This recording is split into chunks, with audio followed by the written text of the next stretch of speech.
अगला टॉपिक है types of computers. जितने भी तरह के कंप्यूटर्स अवेलेबल हैं उन्हें कुछ कैटेगरीज के बेस पर टाइप्स में डिवाइड किया जा सकता है। कैटेगरीज के बेस पर तो पहली कैटेगरी है एप्लीकेशंस। एप्लीकेशंस मतलब अनुप्रयोग, यानी उनके वर्किंग करने का जो तरीका है उसके बेस पर और उनको यूज करने के बेस पर तीन कैटेगरीज में डिवाइड किया जा सकता है। पहली कैटेगरी है एनालॉग कंप्यूटर्स, दूसरी कैटेगरी है डिजिटल कंप्यूटर्स और तीसरी कैटेगरी है हाइब्रिड कंप्यूटर्स। सबसे पहले एनालॉग कंप्यूटर्स। एनालॉग कंप्यूटर्स जो इनपुट के फॉर्म में एनालॉग सिग्नल्स लेते हैं। एनालॉग सिग्नल्स कहीं किसी भी प्रकार से डिजिटल नहीं होते हैं और ये प्रोबेबिलिटी पे काम करते हैं, अनुमान पे। जैसे कई बार कुछ ऐसी मशीनरीज होती हैं जो इनपुट के रूप में फिजिकल मेजरमेंट यानी भौतिक माप लेती हैं। जैसे वजन नापने की मशीन इनपुट के रूप में वजन लेती हैं, वेट। थर्मामीटर इनपुट के रूप में तापमान लेता है, टेम्परेचर। ऐसे कई सारी मशीनरीज जो इनपुट के रूप में सिग्नल्स ना लेते हुए फिजिकल मेजरमेंट यानी कि भौतिक राशियां जैसे वजन, दबाव, प्रेशर वगैरह लेती हैं। ऐसी मशीनरीज को एनालॉग कंप्यूटर के थ्रू रिप्रेजेंट किया जा सकता है। एनालॉग कंप्यूटर वे कंप्यूटर होते हैं जो भौतिक मात्राएं जैसे कि दाब, प्रेशर, तापमान, लंबाई आदि को मापकर उनके परिमाप यानी कि रिजल्ट अंकों में यानी डिजिट्स में व्यक्त करते हैं। जैसे पेट्रोल पंप पे लगी हुई मशीन्स जितना पेट्रोल वो उत्सर्ग करती हैं, जितना पेट्रोल वो डिस्चार्ज करती हैं, बाहर निकालती हैं, उसके हिसाब से उसका मीटर चलता जाता है। तो इस तरह के जो मशीनरीज कंप्यूटर के फॉर्म में लगे रहते हैं, ऐसी मशीनरीज को एनालॉग कंप्यूटर कहा जाता है।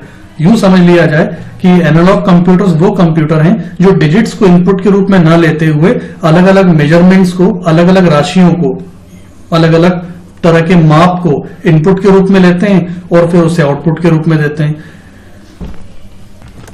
अगली कैटेगरी है डिजिटल कंप्यूटर्स। डिजिटल कंप्यूटर्स नाम से ही समझ में आता है वो कंप्यूटर्स जो इनपुट के फॉर्म में डिजिट्स को लेते हैं। डिजिट्स यानी कि 0 और 1। जैसे हमारा सिंपल कंप्यूटर जो हम ऑफिस में यूज करते हैं या डेली पर्पसेस के लिए यूज में लेते हैं, उसमें कीबोर्ड और माउस लगा हुआ रहता है। कीबोर्ड और माउस से के थ्रू जो भी डेटा इनपुट किया जाता है वो डेटा सिग्नल्स के फॉर्म में यानी कि 0 और 1 के रूप में इनपुट होता है। इसलिए ऐसी मशीनरीज को डिजिटल कंप्यूटर कहा जाता है। इस तरह के कंप्यूटर किसी भी तरह से कोई फिजिकल मेजरमेंट इनपुट में नहीं लेते हैं। मतलब ये कैपेबल नहीं होते कि किसी भी तरह का वजन, प्रेशर या टेम्परेचर को इनपुट कर पाए। ये इनपुट केवल बिट्स का ही कर पाते हैं, 0 और 1 का। और साधारण रूप से जो हम कंप्यूटर यूज करते हैं उन्हें हम डिजिटल कंप्यूटर्स की कैटेगरी में इंक्लूड कर सकते हैं। एप्लीकेशन के आधार पर ही तीसरी कैटेगरी हाइब्रिड कंप्यूटर्स की है। हाइब्रिड कंप्यूटर्स दोनों के कॉम्बिनेशन को कहा जाता है। एनालॉग कंप्यूटर और डिजिटल कंप्यूटर की कैपेबिलिटीज इसमें होती हैं। दोनों ही तरह के कंप्यूटर्स, एनालॉग और डिजिटल कंप्यूटर्स की तुलना में ये ज्यादा पावरफुल कंप्यूटर कहा जा सकता है क्योंकि ये इनपुट के रूप में अंक भी ले सकता है, 0 और 1। तो ऑब्वियसली इसमें कीबोर्ड, माउस, स्कैनर जैसी डिवाइसेस तो हम जोड़ ही सकते हैं और साथ ही इसमें एनालॉग इनपुट लेने की भी कैपेबिलिटीज है। यानी कि ये मशीन प्रेशर, टेम्परेचर, अलग अलग तरह के फिजिकल मेजरमेंट्स को भी इनपुट कर सकती है और दोनों तरह की कैपेबिलिटीज होने के कारण इसे हाइब्रिड कंप्यूटर कहा जाता है। ये सुपर स्पेशलिटी कंप्यूटर आमतौर पर हॉस्पिटल्स में भी देखे जा सकते हैं। हॉस्पिटल में आपने आईसीयूज में जो मशीन लगी देखी होती है क्योंकि पेशेंट्स की बॉडी पे अलग अलग ऑर्नामेंट्स के थ्रू कनेक्टेड रहती है।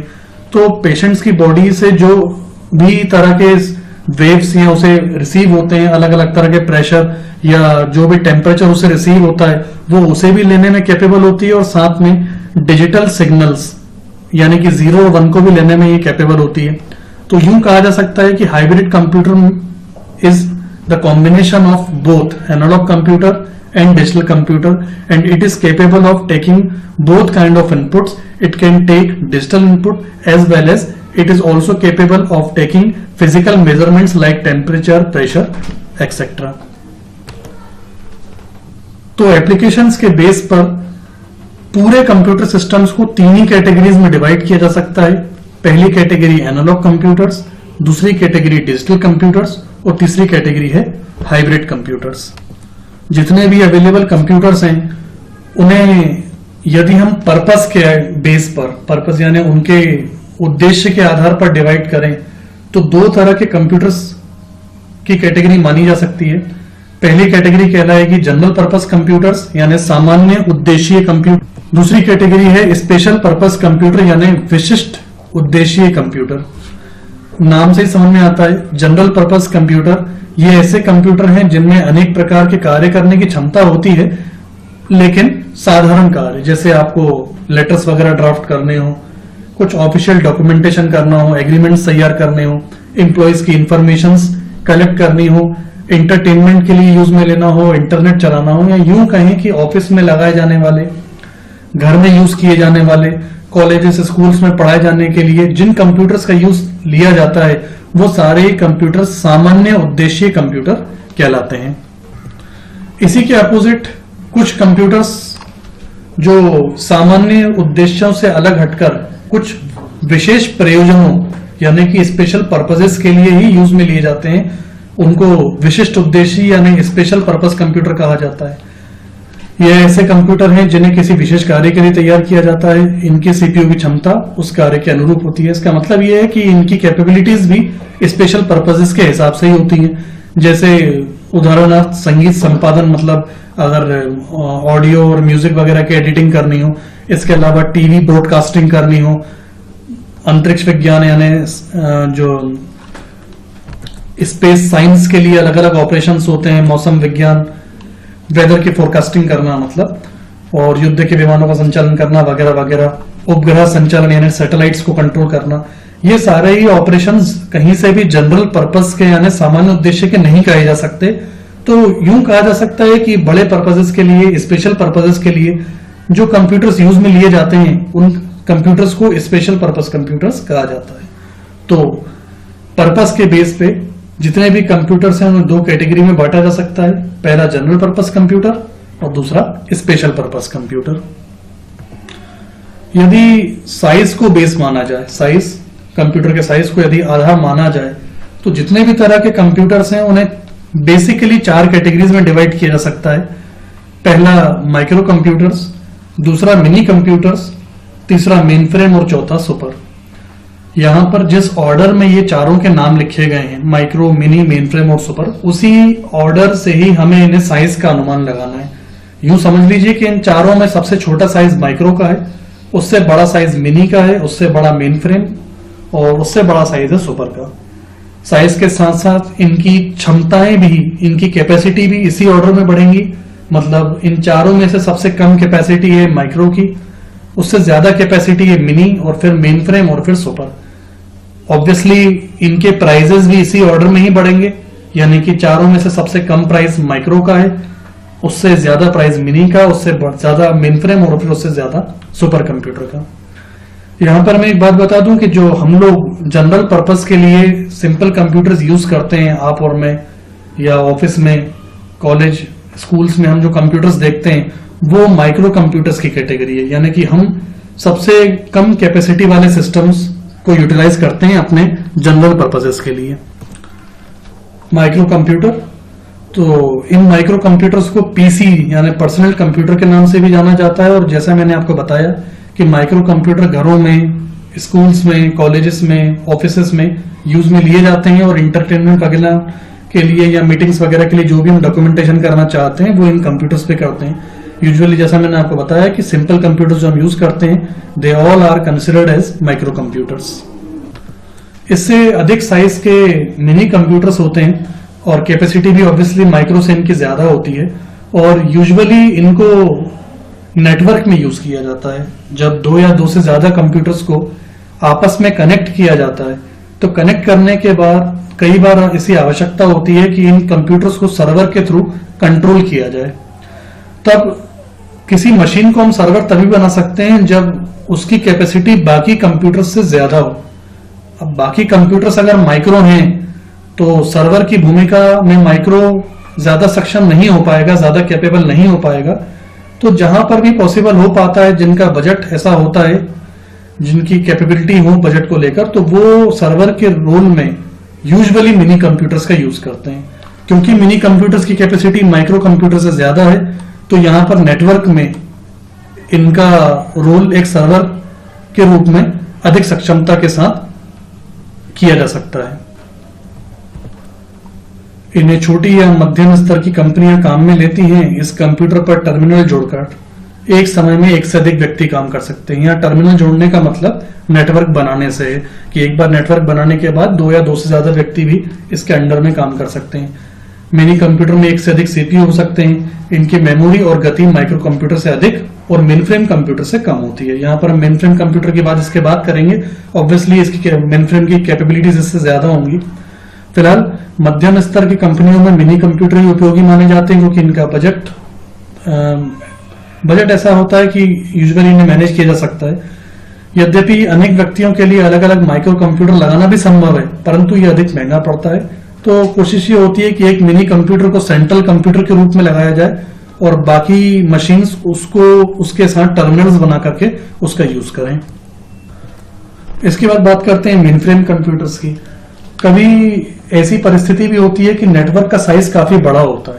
नेटवर्क का साइज बड़ा होने के कारण मिनी कंप्यूटर में कैपेबिलिटीज नहीं बन पाती हैं कि वो नेटवर्क से जुड़े सारे कंप्यूटर्स को मैनेज कर पाए। एग्जाम्पल के लिए कई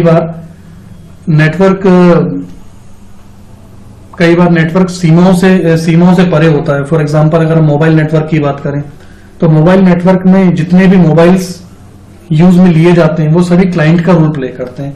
उदाहरण के लिए जैसे हमने किसी को कॉल लगाया, तो जब हमने अपने मोबाइल से उनका फोन नंबर डायल करा तो हमारा मोबाइल क्लाइंट के रोल में। क्लाइंट मोबाइल से कॉल डायल करने के बाद सबसे पहले ये रिक्वेस्ट मोबाइल कंपनी के सर्वर के पास जाएगी। सर्वर ये वेरिफिकेशन करेगा कि हमारे मोबाइल से जो कॉल किया गया है वो वैलिड है या नहीं है, बैलेंस है या नहीं है। इन सारे वेरिफिकेशंस को परफॉर्म करने के बाद मोबाइल कंपनी का सर्वर उस कॉल को, जिसको हमने कॉल लगाया है, उसको ट्रांसफर कर देगा। और जितनी देर हम बात करेंगे उसके हिसाब से मोबाइल बिल जनरेट होगा या सिम का बैलेंस कम होगा।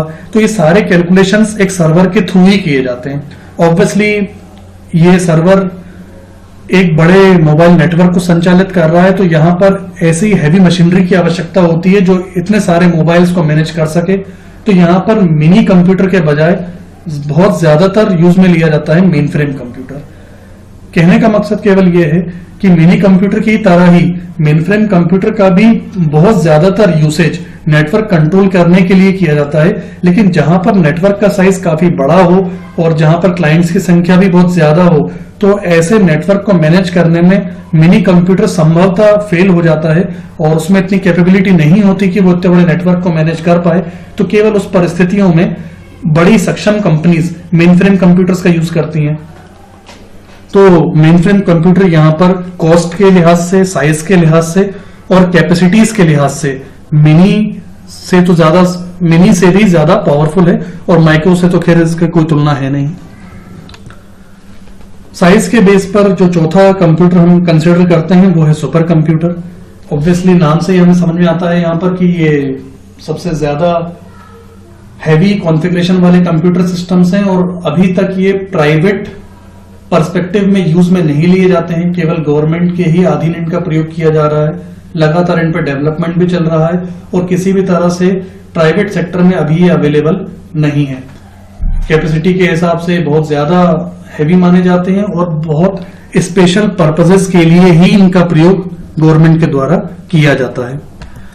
इनके यूसेज की अगर बात करें तो साइंटिस्ट के द्वारा की जाने वाली कुछ स्पेशल रिसर्च के लिए, वेदर की फोरकास्टिंग यानी मौसम की भविष्यवाणी करने के लिए, और बहुत ज्यादा कोई गवर्नमेंट के सुपर स्पेसिफिक ऑपरेशंस अगर हों तो उनके लिए इस तरह के कंप्यूटर का प्रयोग किया जाता है। साइज, कॉस्टिंग और कैपेसिटी के हिसाब से ये माइक्रो, मिनी और मेनफ्रेम इन तीनों के ही कंपैरिजन में बहुत अधिक माने जाते हैं। तो एक बार और कंप्यूटर के टाइप्स को लेकर समरी में डिस्क्राइब कर देता हूं। साइज के बेस पर कंप्यूटर्स को 4 कैटेगरी में बांटा गया है, माइक्रो, मिनी, मेन फ्रेम और सुपर।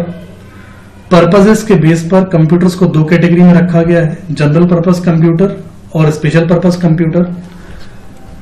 एप्लीकेशन यानी अनुप्रयोग के बेस पर कंप्यूटर सिस्टम को 3 कैटेगरी में बांटा गया है। सबसे पहले एनालॉग कंप्यूटर्स, फिर डिजिटल कंप्यूटर्स और तीसरा है हाइब्रिड कंप्यूटर्स।